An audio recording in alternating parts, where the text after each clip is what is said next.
Furry's back at it again with more manga. This time I'm doing something a little different from the usual fare. Rather than doing one of those big reviews or 5 recommendations videos, we're doing a top 10. If I name this video correctly, you should already know what we're doing, so let's just go right ahead and dive into the number 10 spot on our list. Ramen Wolf and Curry Tiger. This was actually one of the first manga I've covered on this channel, by the way. I suppose that nostalgia does help explain why I got this spot. This manga is all about a pair of furry foodies, to steal a pun from my own thumbnail. The first being a chubby wolf named Mitajiro, and the other being a lean and muscular tiger, Yanagi Kagetora. These two do one thing, and one thing only. Well, not really, they actually do hang out casually and not, but I'm getting sidetracked. Point is, they often go out to eat. What's one thing that always strikes me as unique about this manga is that despite it being about food, it's not about food, if that makes any sense. The manga never focuses on food in the same way something like Delicious in Dungeon or Campfire Cooking does. It's not about ingredients or flavor or even how it's made, but rather the focus is all on the people you are eating the food with, which builds nicely into Jiro and Kagetora's dynamic and the overall themes of the manga. Despite this manga not being my overall favorite, Kagetora and Jiro stick out in my mind as characters because they just work so well together. It's more than one being goofy and the other being serious, it's the fact that you can see them rubbing off on one another. The manga is also notably fun, being a light read without any super heavy or long story. It's filled with slice-of-life jokes and character interactions that make you feel all fluffy inside. The jokes actually are one of the highlights of the experience because it manages to be fairly funny. And I really do like the art style. It's not quite a sketch, but it definitely feels looser than what I normally see from anime and manga. It gives Ramen Wolf and Curry Tiger a unique charm, though I will say the weirdest thing about the manga is that Jiro and Kagetora aren't actually dating. There's a lot of subtext here that points to it, and there's even characters that actively wonder if they are dating. And yet, they just aren't. There are rumors of a third volume coming out at some point, so maybe it'll happen there, but honestly, I have no idea. The manga does have an official release, so if you're interested, why don't you go and buy it while I move on to our next entry. But before I introduce the manga, I have to ask if you've heard of this small-known series called, My Hero Academia? Wait, shit, I already made this joke the one time I did talk about this manga. Oh well, I never let a concern about originality stop me before. As I was saying, that little-known manga was made by a little-known author called Kohei Horikoshi, but it wasn't the first time he'd published in Weekly Shonen Jump before. Namely, with his original series, Omagadoki Zoo, or Crazy Zoo if we're going to call it something in English. It follows a klutzy, animal-loving high schooler who gets a job at the remote Omagadoki Zoo without knowing that it's cursed. The head director of the zoo is Sheena, a human who was cursed by a ghost to have the body of a rabbit, and it's with his magic that every animal gains a human form. The only way to break Sheena's curse is to make the zoo the #1 in the world and prove his love for animals, and if Hana's lucky, maybe she'll break our clumsy streak along the way. One of the best things about this manga is that it was drawn by Horikoshi because god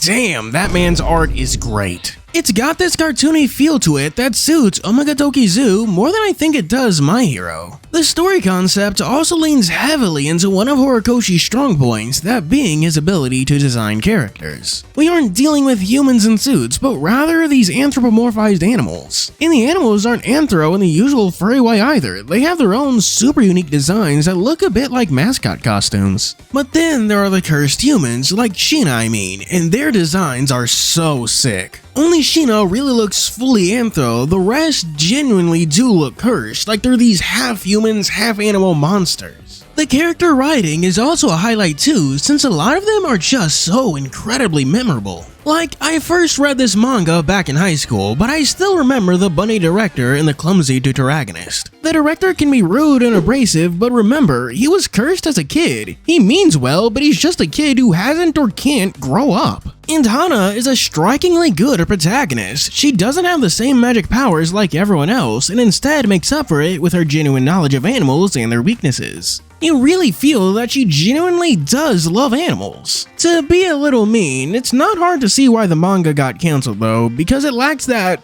oomph. That big thing that really draws you in and gets you to fall in love with a manga. I feel like if Horikoshi rewrote this series, we'd probably get one of the best mangas of all time because it clearly has a solid foundation. If you're a fan of My Hero Academia, definitely give this one a read, though that won't be easy since it never got an official translation, at least in English. It has one for French and Spanish, but not English. Now let's move to the number 8 spot. If you're subscribed to me, and I know more than a few of you aren't, you should know this manga because I've made a whole video about it. And the name of that manga is Me and My Beast Boss. I'll keep this section light since I have an entire video about it, but it follows Sakioki, a human discriminated against in a world full of kimono mimi furries. I'll say for her fearsome full kimono beast boss, who seems to be the only one who respects Saki. Well, he does respect her, but he also has the world's biggest crush on her, and she is somehow the only person who doesn't see that. Me and My Beast Boss is a romance manga I found myself enjoying quite a lot, namely because I found Mr. Atlas, Saki's boss, to be very cute.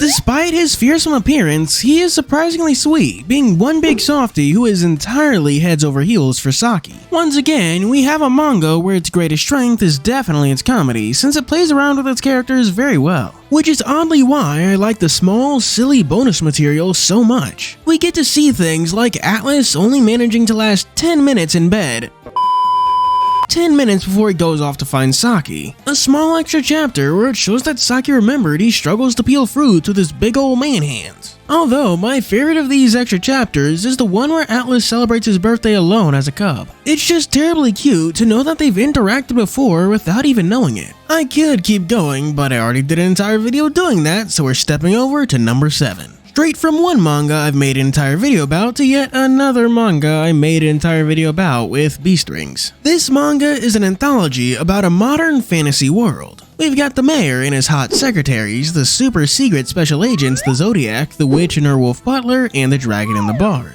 An entire chapter is dedicated to each of these characters before finally tying up all these plots at the end. The fact that it's an anthology series does have more than a little bit to do with why I like it so much, since they are my favorite kind of story. My favorite story of the entire bunch is the 3rd chapter, A Lady and Her Faithful Wolf. Like I said, it's about an elf wizard who has a crush on her wolf butler who also likes her back. It's not like one of those star-crossed lover things, going against the world to be together because literally everything in the world is pushing them together. They just need to get over themselves and kiss already. The art is also really good, and I don't mean that just because the manga is in color. Though I'd be remiss if I didn't mention how oddly horny it can be sometimes. Could I say more? Yeah. Did I already say more in a whole video about this manga? Also yeah, so we're just gonna move on to number 7. Or wait, 6 I think? I genuinely don't know anymore. So let's go from one manga I made an entire video about to another manga I've made an entire video about to another manga I've made an entire video about. I know it's getting annoying at this point, but like, come on, if I make an entire video about a manga, it's because it's good. So let's get talking about the Spicy Ninja Scrolls.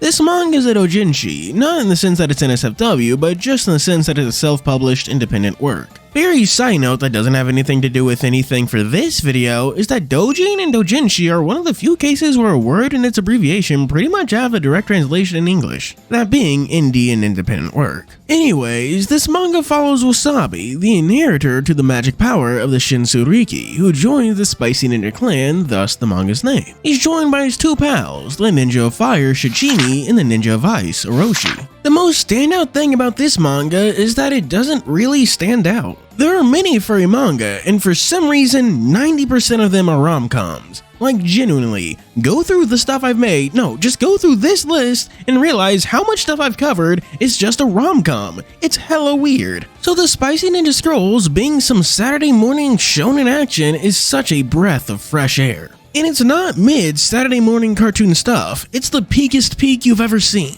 We've got funny jokes, goofy characters, menacing antagonists, all wrapped up in a heartwarming story about family. And the art really leans into this, being one of the more cartoony furry styles I've seen. I am actually going to keep my mouth more shut about this than the other ones because the manga has been finished since I last made that one video, so I do want to go back and make another video now that it's done. Just know that despite being a furry Naruto, it's kind of like a furry Demon Slayer, in the sense that it knows what it wants to be and doesn't try to be anything more than that, but it does what it wants to be so extremely well. Just know that the manga is impressively good. Like, even the action looks way better than what I'd expect from an indie work. All the characters feel distinct, with none of them fighting in a way that's even similar. The manga even has these jokes spliced into the volumes that just make them a joy to read. It's why I super recommend you do it. The manga is also super cheap, and I've included a link to it in the description.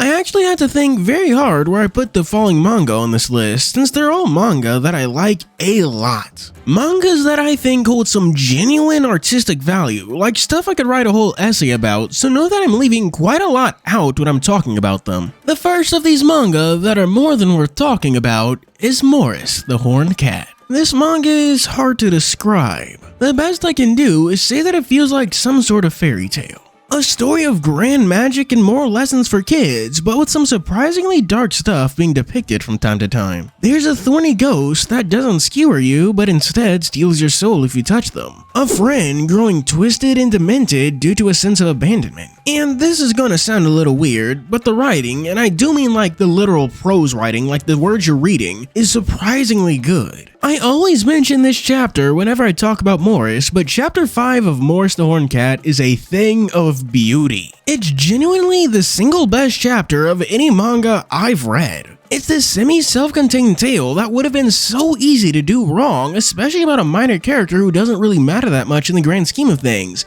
but it's done so right. And the manga is all wrapped up with a super satisfying ending. The manga doesn't have an official translation, and it's a sin that it doesn't because it's genuinely just that good. The next manga will be one by Nagabe, a name that I hope you all recognize very well since he's probably the best when it comes to making furry yaoi. But the manga we'll be covering today isn't Smell, it's not Wise Beast either, rather it's Booua Oni, or My Boss is a Sister to put it in English. It's all about a businessman, Fall Vincent. He's calm, cool, collected, amazing, and a drag queen at his favorite bar. Don't tell anyone that last part though.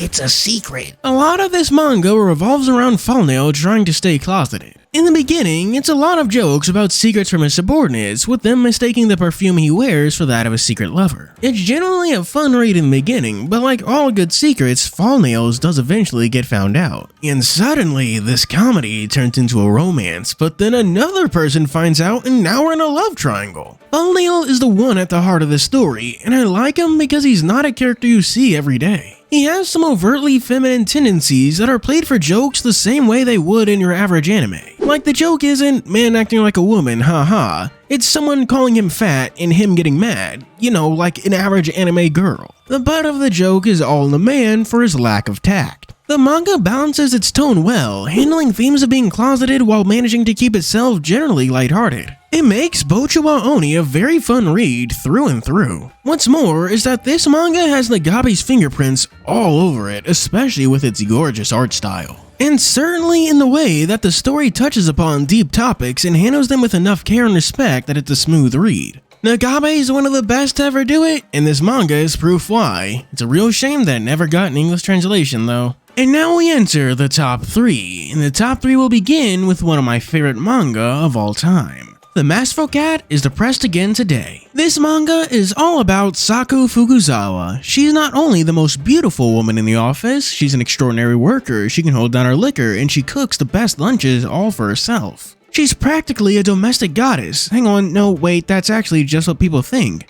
In reality, she's a lazy, drunken slob, but if that's the case, then who's the one who does her makeup? Who's the one who makes her lunches? That would be her very masterful cat, Yukichi, who just so happens to be the size of a bear. Don't worry about that though, it's not important. It's a concept that sounds weirder than it is. Basically, reverse the pet and the master in this situation. Yukichi is responsible, he cooks and cleans and basically takes care of Saku. See, it's not that weird when phrased like that. It's a great concept because The Masterful Cat is a slice of life comedy, detailing what life is like for this giant cat and a hidden fuck up. It's why she says she cooks for herself, because who's going to believe that this bear-sized cat is a master chef? And these lies just keep on stacking up until she becomes this figure that's larger than life. Though I do find it adorable that when he's close to being found out, they just slap a zipper on Yukichi's back to pretend he's just in a really good costume. And then there are times where despite being, well, Yukichi, he still acts like a cat. I did actually watch the anime for this one, even covered it in a video, but it's worth noting that the manga has progressed so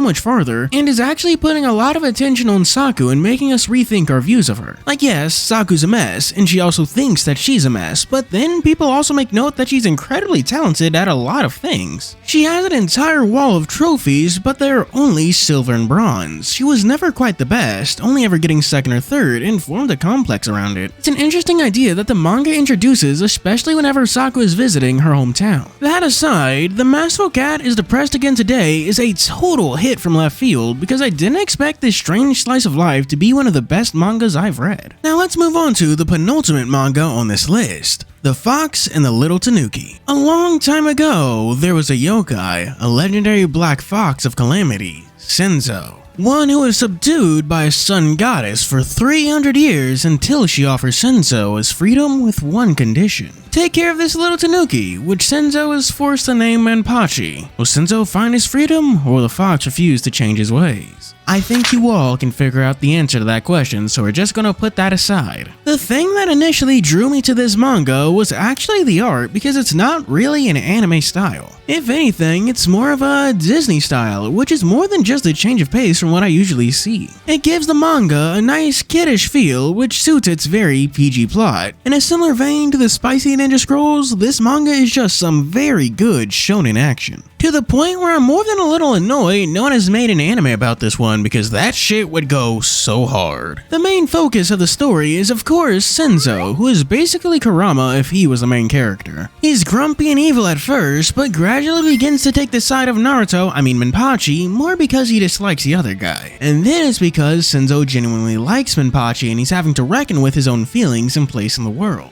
The story has a lot of themes of that nature, asking questions like why are we here and what does that mean for us? The one thing that does trip me up about this manga is that the animals can turn into humans, which I don't mind, just that it makes it hard to remember names because now I have to attach them to two faces. It's not enough to ruin the manga, so you really should read The Fox and the Little Tanuki. It even has an English translation, so there's no reason why you shouldn't. And now we're here at the big number one. Considering it's 6 AM, as I write this, I'm not going to beat around the bush. It's a Beast Complex.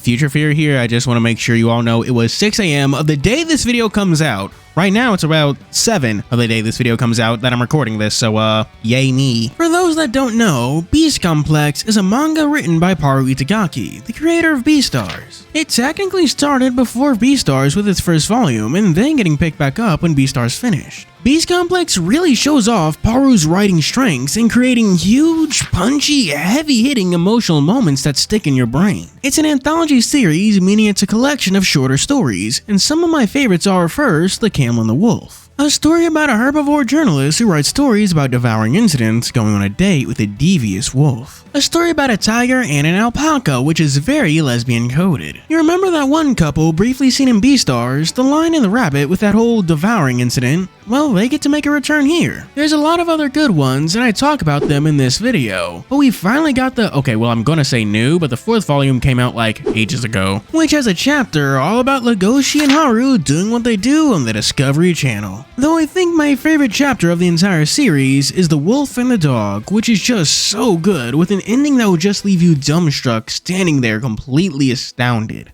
Beast Complex is a great read that covers so many topics and stories and characters, and every single one of them is done so well. There's something in it for everyone, and the themes have so much meat it's worth tearing into. But not right here, and definitely not right now, so I'm just gonna tell you that you've got to read Beast Complex.